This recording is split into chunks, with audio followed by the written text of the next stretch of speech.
Hi అండి, అందరూ ఎలా ఉన్నారు? బాగున్నారా? Welcome to Usha's vlogs. ఈరోజు ఎంతో ఈజీగా అండ్ టేస్టీగా చిక్కుడుకాయ కర్రీ ఎలా చేసుకోవాలో చూసేద్దాం. అందుకోసం ముందుగా స్టవ్ మీద ప్యాన్ పెట్టుకొని దాంట్లో పల్లీలు వేసుకొని దూరగా వేయించుకోవాలి. ఇందులోనే కొంచెం చెక్క, 3 లేదా 4 లవంగాలు వేసుకోండి. బాగా కలుపుకోండి. ఇవి ఫ్రై అయ్యాక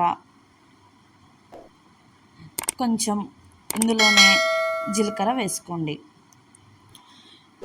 చిటికెడు మెంతులు కూడా వేసి బాగా కలుపుకోండి. ఇందులో 1/2 టీ స్పూన్ ధనియాలు కూడా వేయొచ్చండి, కానీ నేను ధనియాల పౌడర్ అనేది యూస్ చేస్తున్నాను. తప్పకుండా చేసి చూడండి. టేస్ట్ అనేది చాలా అంటే చాలా బాగుంటుంది. రైస్, రోటీ, చపాతి ఎందులోకైనా చాలా బాగుంటుంది. ఇలా చేసి చూస్తే నెక్స్ట్ టైం కూడా ఇలానే చేయమని అడుగుతారు మీ ఇంట్లో వాళ్ళు. ఈ మిశ్రమం మొత్తం ఇప్పుడు మిక్సీ జార్లో వేసి చల్లార్చుకోవాలి. ఇందులో కొంచెం ధనియాల పొడి వేసుకోండి. మీరు కావాలంటే ధనియాలు కూడా వేయించుకొని వేసుకోవచ్చు. ఇందులో ఇప్పుడు పచ్చి కొబ్బరి వేసుకోండి.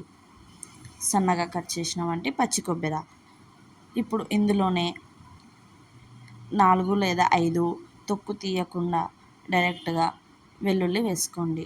రుచికి తగినంత కారం, రుచికి తగినంత ఉప్పు వేసుకొని బాగా గ్రైండ్ చేసుకొని పక్కన పెట్టుకోండి. ఇప్పుడు స్టవ్ మీద ప్యాన్ పెట్టుకొని ఆయిల్ వేసుకోండి.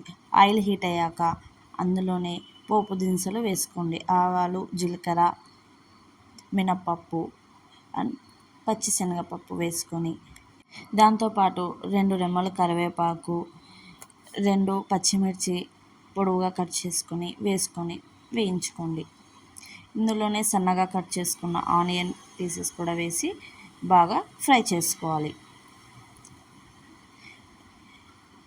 30% కుక్ అయిన ఆనియన్స్లో కొంచెం అల్లం వెల్లుల్లి పేస్ట్ వేసుకొని కలుపుకోండి.